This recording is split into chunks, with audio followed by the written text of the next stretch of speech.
Good evening, Mr. Ranga. I'm Marcelinus Banu from Class 1B, and today I want to tell you a few stories. It has three stories actually, and let's start with the first one. So, in this first story, it tells about a woman named Sarah that has a friend that kept asking her why she brought and eat soup every day at work. And according to Sarah, the reason why is because making a soup is easy and also it's delicious. The friend asked Sarah what the ingredients are and also how to make it. At first, Sarah bought a meat, obviously. Usually she used a chicken meat, a brown rice, and also some vegetables.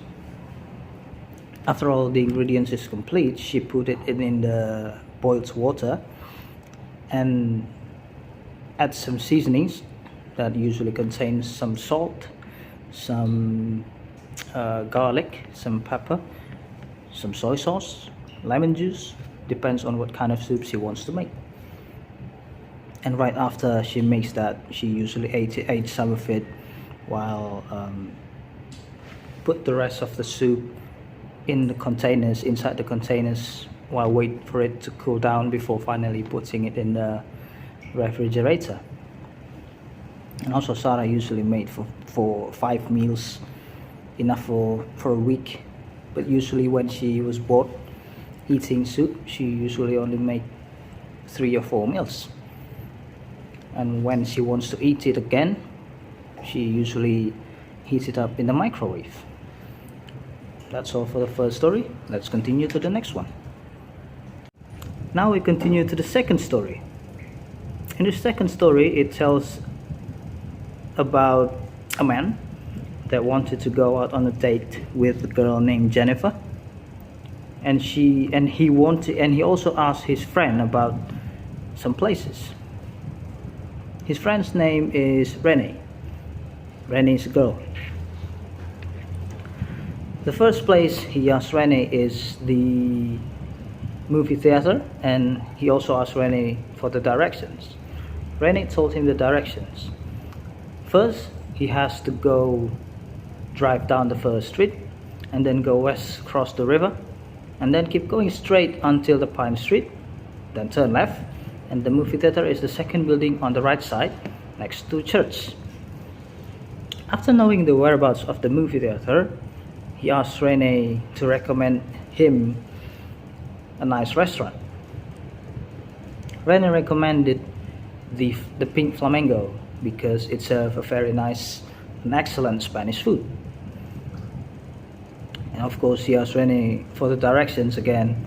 She told him, start from the movie theater, you go south on Pine Street, cross the second street, drive through the third street, and then there's a parking lot on the left side of the street. Then turn left on the third street. Go east, and then the Pink Flamingo is the building just before the river. Renee told him that the restaurant opens at 10:30 a.m. until 11:30 p.m. on weekdays, and on weekends it opens until midnight. Last thing he asked Renee is the whereabouts of the florist, because he wants to buy a flower to celebrate Jennifer's birthday later.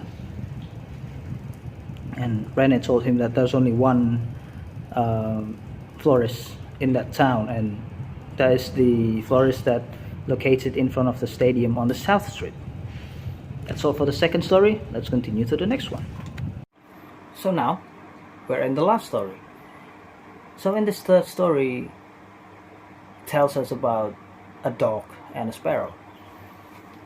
So there was once a shepherd's dog, which the owners doesn't really take care of him, until one day that dog felt so hungry.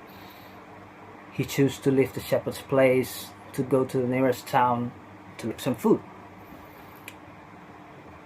On the way there, he met a sparrow who asked him, "Why are you look so sad, my friend?" And the dog answered, "I'm so hungry, and I don't have anything to eat." So the sparrow asked the dog to follow her to the nearest town to look some food. When they arrive at the town, they go to the butcher's shop. The dog waits while the sparrow packing the meat until it gets chopped off. When the meat is finally chopped off, the dog ate it in the corner. One shop to another before finally the sparrow asked the dog again, "Is that enough?" The dog then answered yes, but he still wanted to eat some bread for later. So they go to the bakery shop after that and do the same thing. The dog wait while the sparrow packing off the chunk of the bread, and then when finally the bread is chopped off, the dog ate it again. Another one shop to another. Finally, the dog feel it's enough for him to eat, and then they choose to leave the town. Not long after going out of the town, the dog feels tired, so he asks the sparrow to have a little rest. While the dog wants to take a little nap. While the dog napping, the sparrow perches upon some bushes there. When they taking a rest, came by a carter with his cart, 3 horses in front of it, and that cart loaded with 2 cars of wine. The sparrow already tried to warn the carter about the dog that's sleeping on the road, but the carter doesn't care and just ride along and drive over the poor dog, killing him. The sparrow doesn't accept that her friend is killed in a cruel way, so he promised the carter that it's going to get worse for him. Well, indeed, of course, finally it is. It's going bad to worse for the carter. First, the sparrow making the carter killing his own 3 horses, and then destroying his own cart, and also destroying his own wine. That 2 cars of wine destroyed. And then not only that, even after the carter is arrived at home, it also gets worse for the carter. First, the sparrow asks every bird around the world to eat the corn at the cornfield, which the carter owns. Also, the sparrow also make the carter destroying his own house and also his own furnitures, everything, before finally making his own wife killing him.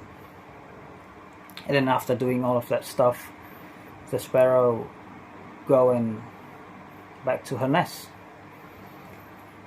So that's all the story. I hope you enjoyed it. Thank you and goodbye.